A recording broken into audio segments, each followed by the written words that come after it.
Throughout history, the fog of war has shrouded more than just the battlefield. It has also shrouded the truth about strange encounters that defy rational explanation. From eerie apparitions on the front lines to unexplained creatures lurking in the shadows, soldiers from around the world have shared tales of mysterious beings which blur the line between myth and reality. In this documentary, we will venture into the untold stories of wartime encounters that have haunted veterans for generations. Number 5. The Battle of the Dulce Base. A pistol is fired 3 times. Then a laser beam slices through human flesh like a hot knife through butter. It is a moment that still haunts the Dulce Base, a U.S. military base located in New Mexico. Or at least, that is the story that a man by the name of Phil Schneider claims occurred. It was August of 1979 in Dulce, New Mexico.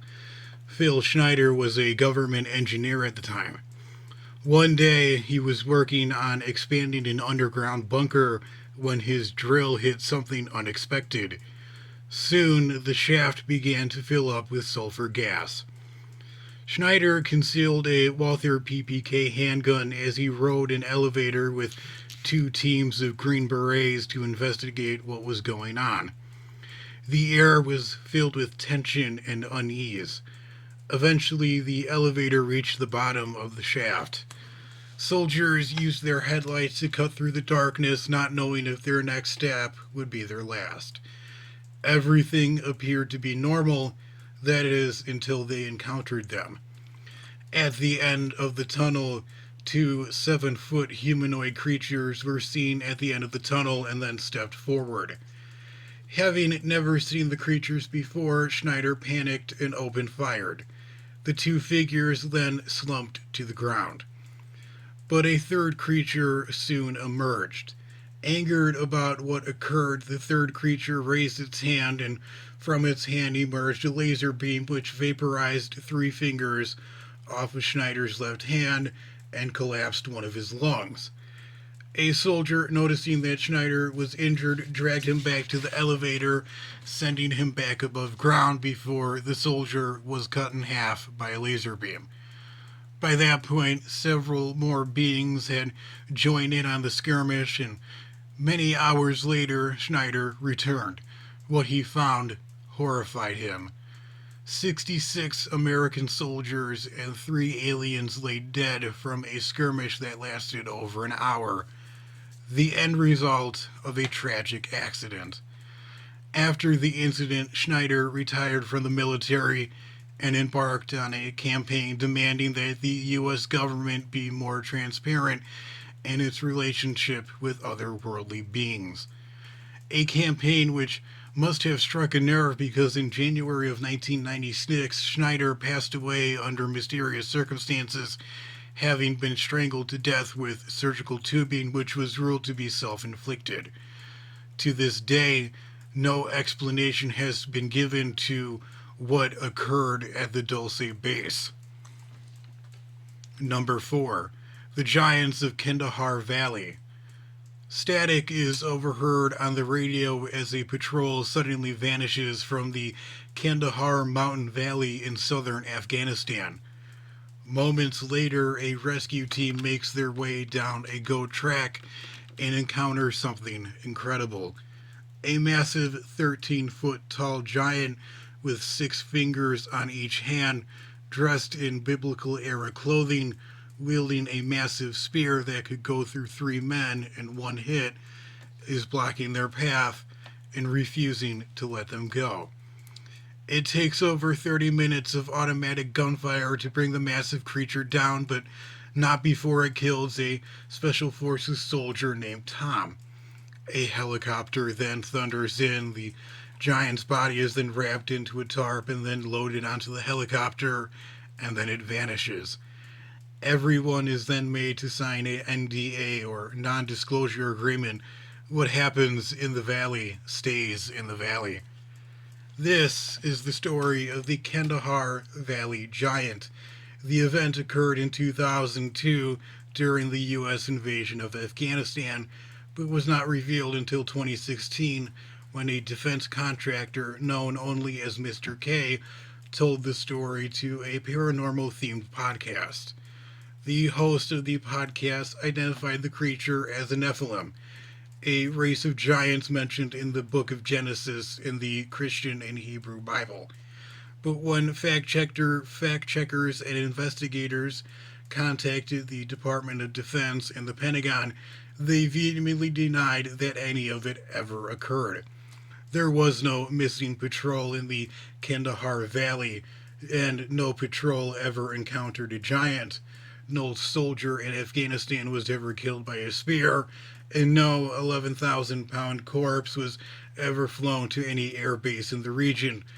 But silence has a way of stoking the flames of speculation. On message boards and late night radio, anonymous veterans insisted the story was indeed real and that their commanding officers had told them in secret that if they encountered these giants, they should, quote, aim for the head and then aim just a little bit higher. And the Kandahar giant is just one account. In 2008, an infantry team leader claimed that one night he spotted what appeared to be a Taliban campfire in the distance through a thermal scope until it became a single heat signature that was much taller than the nearby 12-foot pine trees nearby. A year later, in 2009, an Air Force Reaper drone crew allegedly witnessed a towering figure napping near a campfire. And in 2012, drone operators monitoring a valley near a mountain noticed a giant creature crouching near a hut. And it was not just American soldiers who experienced strange encounters with giants in Afghanistan. Coalition partners, our allies, also had their tales as well. An Australian cavalry officer claimed he tracked down a 12-foot tall figure near Urana, Afghanistan, watching it as it silently disappeared into the mountains after 5 minutes. Skeptics often dismiss these stories and claims. They cite battlefield exhaustion, faulty optics, and hallucinations caused by low oxygen in terrain, and yet no fully rational explanation can explain what occurred. Every conflict, they say, leaves ghosts, but Afghanistan left giants. Number 3. The giant snake of Katanga. It raised its massive head in the air as if it was preparing to strike the helicopter.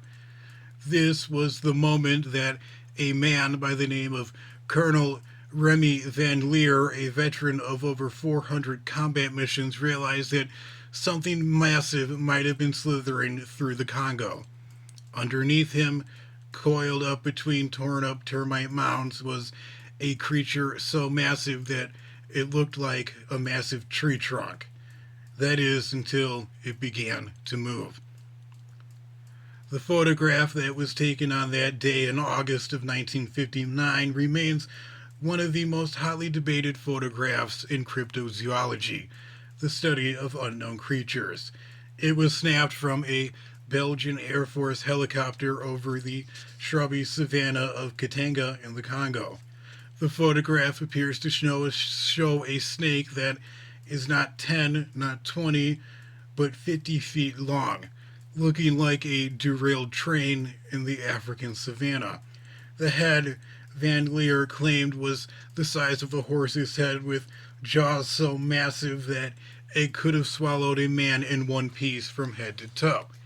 And Van Leer was not alone on the day he encountered the snake. 3 other military men were on board that military helicopter on that August afternoon. Colonel Hyson, Major DeFeba, and Engineer Kent, who snapped the photograph. These 3 men were also seasoned veterans as well. With their fuel running low, they had time for just one pass and one picture. That grainy image would become a mystery that would outlive all of them.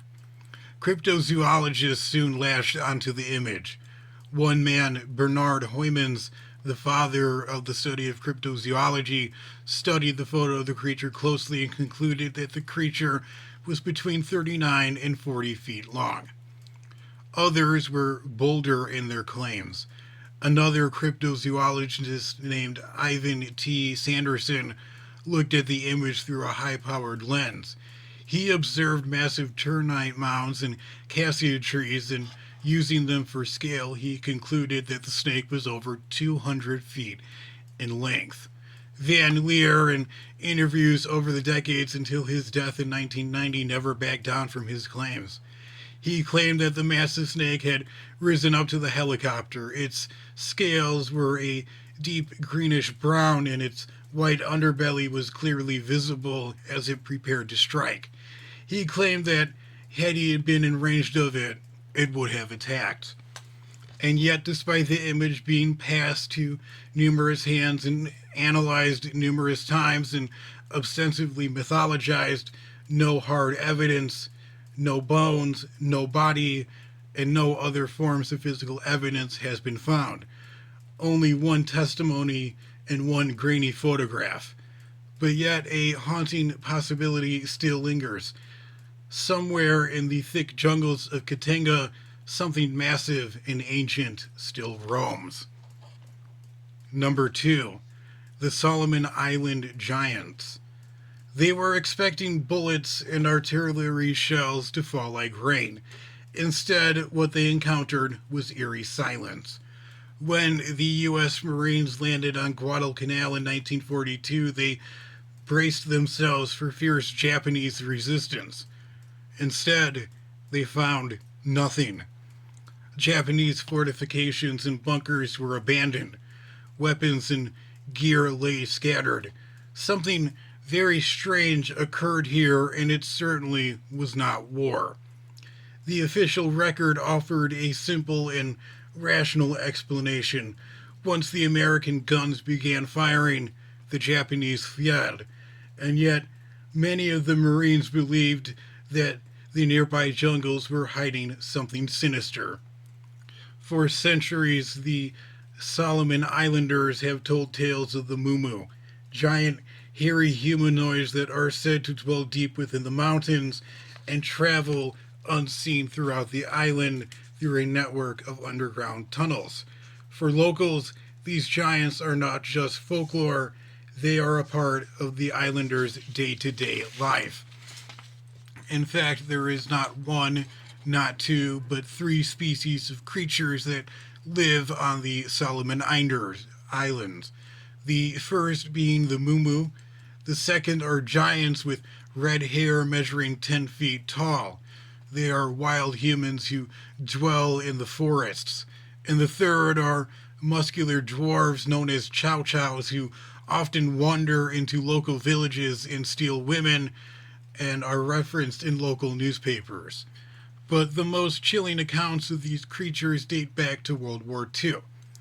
Japanese forces stationed in the interior of Guadalcanal reported very strange attacks occurring in the middle of the night, spotting massive footprints near ransacked camps, guttural howls throughout the night, and comrades vanishing without a trace.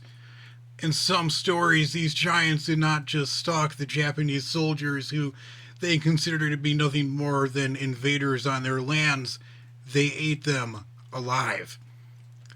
It was because of these horrifying encounters that Japanese forces abandoned strongholds like Red Beach and Henderson Field on Guadalcanal.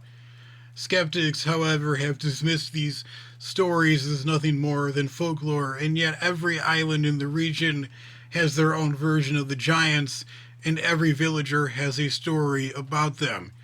And even today, if you ask the villagers where the giants are, they will point in the direction of the mountains, and they will warn you not to go there. Number 1. The Vietnamese rock apes. At around 2 o'clock in the morning in 1968, so the story goes, a U.S. listening post on Suntron Mountain, nicknamed Monkey Mountain, located near Da Nang, Vietnam, spotted movement outside the perimeter, shapes in the dark. When the soldiers opened fire, the mysterious figures did not scatter or flee. Instead, they threw rocks back at the soldiers. The Vietnam War was madness under a jungle canopy. The heat and humidity was so intense that you could cut it with a knife. In the air, there was a constant stench of rotting flesh and burnt gunpowder. For the soldiers who found themselves in this man made hell, their strangest encounters were not with the Viet Cong, but with something else. Mysterious creatures they referred to as rock apes. Reports trickled in from different units. U.S. Marines described 6-foot tall, hairy creatures with long arms scaling cliffs and throwing stones. Some soldiers claimed that the creatures even hurled back hand grenades. They were often mistaken for enemy scouts before they came into view. But it was not just the American soldiers and U.S. Marines who encountered the creatures. Some say that the Viet Cong and North Vietnamese army fighters encountered the creatures as well. Vietnam is home to apes, but not the kind that the soldiers described. Native gibbon apes rarely exceed 3 feet in height, and there is no species that matches the aggressive humanoid types that were encountered during the war.